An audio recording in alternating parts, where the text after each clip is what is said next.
Kasi sinasabi ko kasi Pamilya, parang gathering lang. Gathering. Yung Kasi 90 days ba yan o 9 days?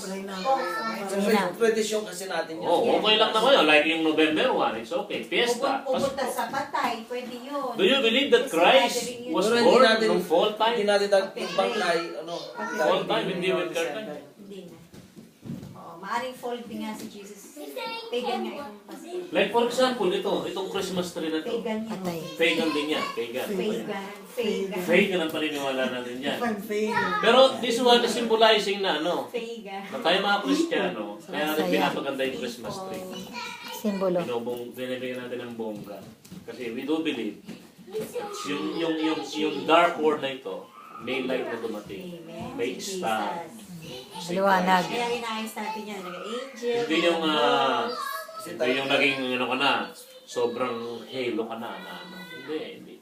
May mga nagbabasa ng Bible, mahabang buhok, hindi sila nagpapagaling. Mahabang damit. damit. Hindi nag-lipstick. Hindi nagle-lipstick. May nagtanong sa kanila. Paano po kayo sa Canada? Dito po, kailangan ng mga babae, kailangan nakapantalon. Kasi malamig. Kasi malamig. Kasi bawal sa kanila yung pantalon. Di ba? Kaya sila dito, nakapantalon na sila, nakapalda pa rin. May mga kilala po. At may kakilala rin ako na bawal silang liligo ng araw sa labas ng bahay. Tawagan pa sila. Yan po yung pagkakaintindi nila. Relihiyon. Dahil sa makalumang Bawal sa kanila na nasa labas pa, nagtatrabaho na lubog ng araw. Sabi ko, alas 4, alas 3 pa lang lubog na araw sa Winnipeg. Kaya nga ang Bible, pag Bible study, as much as possible, Mga rin. humahawak tayo ng mga Bible. O kaya, kahit yung mga iPad na yan, at least kapag Romans chapter 6, cellphone, ikaw mismo nababasa mo. FB. Si Pastor, nagbobola lang to, hindi ito dito yung sinasabi dito Nagbobola lang, nagbobola lang na si Kristo hindi siya anak ng Diyos. Si Kristo anak siya ng Diyos. Diba? Si Kristo hindi siya ang daan, katatawaran ng buhay. Si Kristo siya ang daan.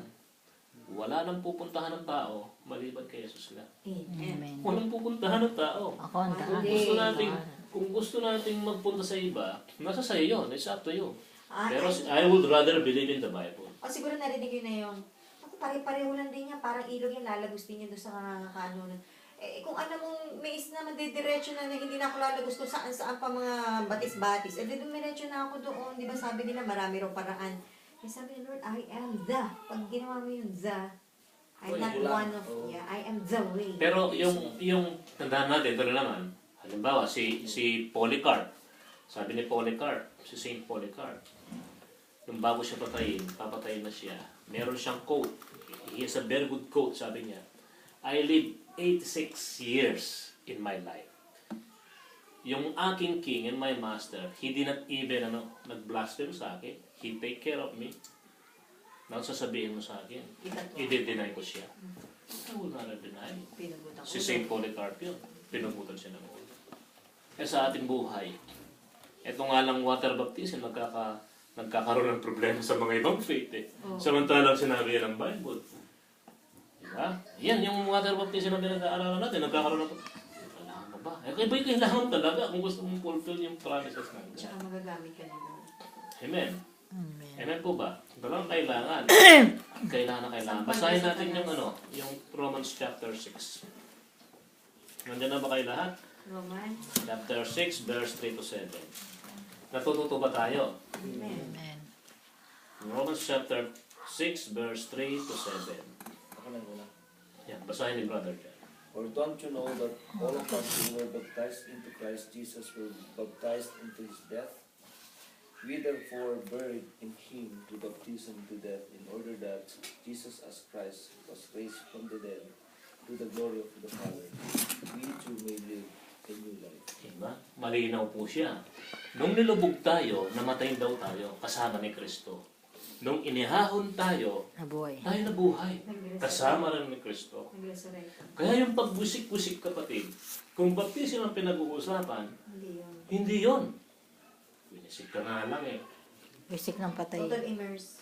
Total immersion. Nakuha ba natin ang understanding dito? Kaya nga, it's very important, yung Word of God, tuturuan niya tayo. Like for example, sa good thing, bumili ka ng washing machine. Titirahin mo na kagad yan. Manual. After 1 week, sira na yan. Manual Kasi hindi mo banasa yung manual eh. Kung gusto natin ma-fulfill yung promise ng God, ito yung manual ng buhay natin. Amen. Ngayon, alam mo na mag-pray. Alam mo na rin yung sikreto ng buhay. Proseso pala, Pastor. Proseso yung kapatid eh. Ako nga naaawa sa Pampanga eh. Kasi sa amin sa Pampanga, ang dami nagpapatusok. That's okay, yun ang passion nila na tinitingnan nila kay God. Pero nakakaawa kasi hindi nila alam. Hindi na kailangan saktan mo ang iyong sarili, maghakot pa ng krus. Gino, nagbukat ka ba ng krus dati, Brad? Hindi. Nakakakita lang ako. Oo, nakakaawa. Talaga dinudugo sila. Oo. Saka may alcohol pa. Oo, Marlo. May tanong po, Pastor. Di ba pag na-bautismo niyo na po, sabi, Hmm. namatay kang kasama sa Kristo, Oo. pag-aon mo, Buhay buhay kang buhay, kasama yeah. sa Kristo. Amen. Ngayon, tao po tayo, di ba? Nagkakasala tayo araw-araw. Paano natin mapapanatili yung pagiging Kristiyano natin. Kristiyano? Basahin natin sa ano, sa 1 John, chapter 1, verse 9. Basa. Basa. Kapitulo. Kahit po, Elaine? Elaine ba? Alien. May magiging kulto na. First John. 1 John, chapter 1, verse 9. Ito mga alien tayo dito. First John. 1 John, chapter 1, verse. Maganda yung tanong ni brother, ano? Tama, Beth. Oo, ganda. Pag malalim mo talaga sa may tanong eh. Basahin mo sa Biblia. Doon makita mo. Yan, 1. 1 John, chapter 1, verse 9. Glory to God, amen. 1 John, chapter 1, verse 9. Basahin natin ito. Ang ganda yun sa Tagalog. Chapter 1, verse 9. Opo.